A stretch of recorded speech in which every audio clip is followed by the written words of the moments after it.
వక్రతుండ మహాకాయ కోటిసూర్య సమప్రభ నిర్విఘ్నం కురు మే దేవ సర్వకార్యేషు సర్వదా అని వినాయక చవితి వస్తున్నది అంటేనే ఊరువాడ అంతటా కూడా గొప్ప సంబరం. వినాయక చవితి పిల్లలందరికీ కూడా చాలా ఉత్సాహకరమైనటువంటి ఒక పండుగ అనేది ఎప్పటి నుంచో అందరికీ తెలిసిన విషయమే. ఈ మధ్య కాలంలో ఈ వినాయక చవితి పండుగని చాలా పెద్ద ఎత్తున ప్రతి ఊరు వాడ చేసుకోవటం బాగా పరిపాటి అయిపోయింది. చాలా సంతోషకరమైన విషయం. వాస్తవానికి వినాయక చవితి పండుగని ఇంత గొప్పగా తీర్చిదిద్దినటువంటి మహానుభావుడు బాలగంగాధర తిలక్ గారు. ఆనాడు స్వాతంత్ర సమరంలో బ్రిటిష్ వాళ్ళు ఏం చేశారంటే, మనము రాజకీయ ప్రయోజనంతో చేసేటువంటి ఏ ర్యాలీలు కానివ్వండి, ఏ సమావేశాలకు కానీ అనుమతి ఇవ్వట్లేదు వాళ్ళు. అలాంటి సందర్భంలో ఆయన మన మహారాష్ట్ర ప్రాంతంలో కొద్దిగా వినాయక చవితి పండుగ బాగా జరుపుకునేవాడు. దీన్ని ఒక అస్త్రంగా మార్చుకున్నాడు ఆయన. ఇప్పుడు ఇది ఒక మతపరమైనటువంటి ఉత్సవం కదా, కాబట్టి ఈ ఉత్సవాన్ని ఎంత బాగా మనం చేసుకుంటే దానికి అడ్డు పెట్టడానికి వాళ్ళకి ఏమీ చట్టాలు లేవు. అందుకోసమని చెప్పి ఆయన వినాయక చవితి ఉత్సవాల్ని పెద్ద ఎత్తున చేసేటువంటి ఒక వ్యవస్థని ప్రారంభించేశారనమాట. దీని ద్వారా ఈ రాజకీయ నాయకులు కానివ్వండి, లేదా స్వాతంత్ర భావాలు కలిగినటువంటి వాళ్ళు కానీ ఆ ఉత్సవాల్లో పాల్గొనటం, జనాల్ని జాగృతం చేయటము, అందరినీ సమీకరించటము, ఒకటిగా ఉండి వీళ్ళందరూ కూడా ఓ వ్యవస్థని ముందుకు తీసుకుపోవటం, ఇవన్నీ కూడా జరుగుతూ ఉండేవి. ఇలాగా ఓ గొప్ప వ్యవస్థని ఆయన తయారు చేశారు. అది అలా అలా అలా అలా అలా పాకి ఈనాడు దేశమంతటా కూడాను ఎంతో గొప్పగా వినాయక చవితి పండుగ చేసుకుంటున్నారు. మరీ ముఖ్యంగా మహారాష్ట్రలో ఎంత గొప్పగా జరుగుతుందో అంతే గొప్పగా జరిగేటువంటి నగరం ఏదన్నా ఉందంటే అది హైదరాబాద్ నగరమే. అంత గొప్పగా వినాయక చవితి ఉత్సవాలు చేసుకుంటున్నారు. భేష్, చాలా మంచిది. కానీ ఇక్కడ వచ్చినటువంటి పెద్ద చిక్కులు ఒక 3-4 ఉన్నాయి. ఒకటి, వినాయకుడు ప్రకృతి స్వరూపం సంపూర్ణంగా.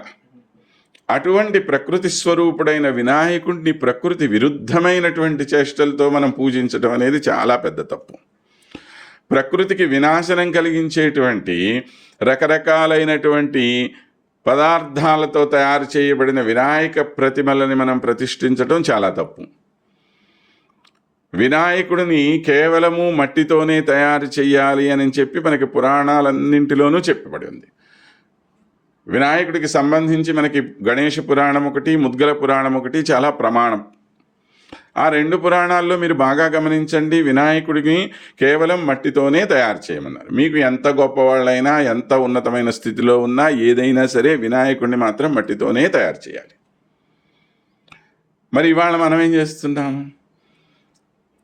ఇవాళ ఈ ప్లాస్టర్ ఆఫ్ ప్యారిస్తోనో ఇంకొక దాంతో తయారు చేసి ఆ ప్లాస్టిక్ పూలు పెట్టి ప్లాస్టిక్ పదార్థాలన్నింటినీ తీసుకొని వచ్చి వీటన్నింటితోటి సమాజం అంతా, ప్రకృతి అంతా కలుషితమయ్యేటట్లుగా చేస్తున్నాం. ఇదే విగ్రహాలని తీసుకుపోయి నిమజ్జనం చేస్తున్నాం నీళ్ళల్లో. ఆ నీరు మొత్తం కలుషితమైపోతున్నది. ఇందులో రకరకాలైనటువంటి రసాయన రంగుల్ని వాడుతున్నాము. ఈ కెమికల్స్ అన్నీ వాడటం వల్ల నీరు మరింత నాశనం అయిపోతుంది. ఇట్లాగా మొత్తాన్ని మనం నాశనం చేసి పడేస్తున్నాం. ప్రకృతిని అంతటినీ కూడా మనము నాశనం చేయటం అనేది చాలా ఘోరమైనటువంటి పని. ఇది మనము ఎప్పుడూ కూడా చేయకూడనటువంటి పని. ఇది మొట్టమొదట మనందరం గమనించవలసినటువంటి విషయం. ఇక రెండవ విషయం ఏమిటి అనంటే, బలవంతపు వసూళ్ళకి పాల్పడి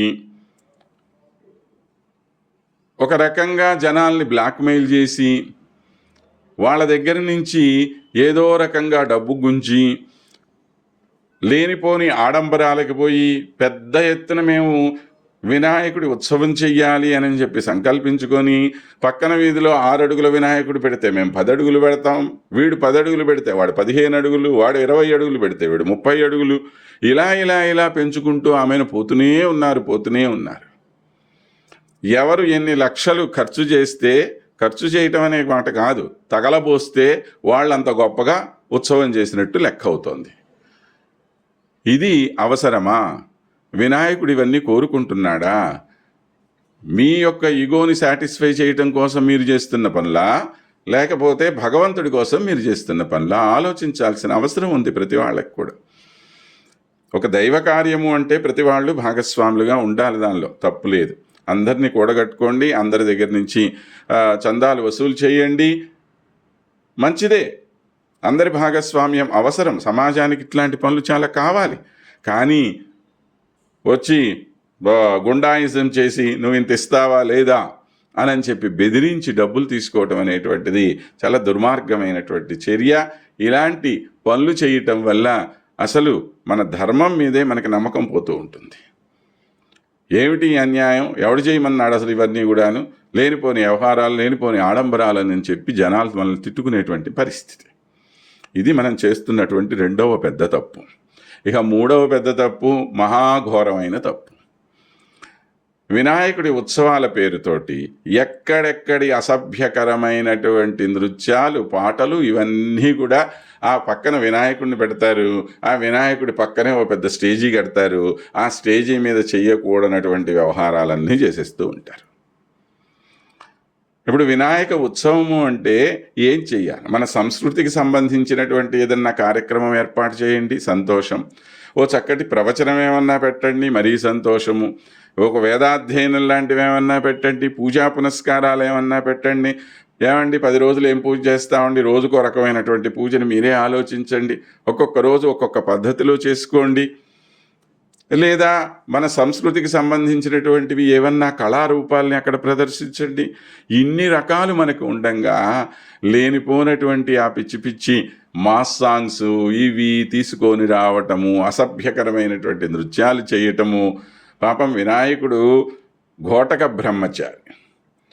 మనకి సనాతన సాంప్రదాయంలో 3 ఘోటక బ్రహ్మచారులుగా చెప్పారు. కుమారస్వామి ఒకడు, వినాయకుడు ఒకడు, ఆంజనేయ స్వామి ఒకడు. అంటే మీరు అనొచ్చు, ఏమంటే ఆయనకి సిద్ధి బుద్ధి అనే భార్యలు ఉన్నారు కదా, ఈయనకి వల్లి దేవసేన అనే భార్యలు ఉన్నారు కదా, హనుమంతుడికి సువర్చల అనే భార్య ఉంది కదా, వాళ్ళు బ్రహ్మచారులు అంటారు ఏమిటి అని. ఇవన్నీ శక్తి స్వరూపాలు. ఆ దేవతలందరూ కూడా ఈ శక్తులు మనకి ఇస్తారు అనేటువంటి ఉద్దేశంతో ఆ శక్తులు వాళ్ళకి భార్యలు అని చెప్పి మనం చెప్పుకోవటం జరిగింది. కానీ వాస్తవానికి వీళ్ళు ఘోటకమైన బ్రహ్మచారులు అని. అటువంటి బ్రహ్మచారులైన వీళ్ళని ఆ బ్రహ్మచారి ముందు ఈ అసభ్యకరమైన నృత్యాలు చేసి పాపం ఆయన మనస్సుని కూడా పాడు చేయటం ఎందుకు?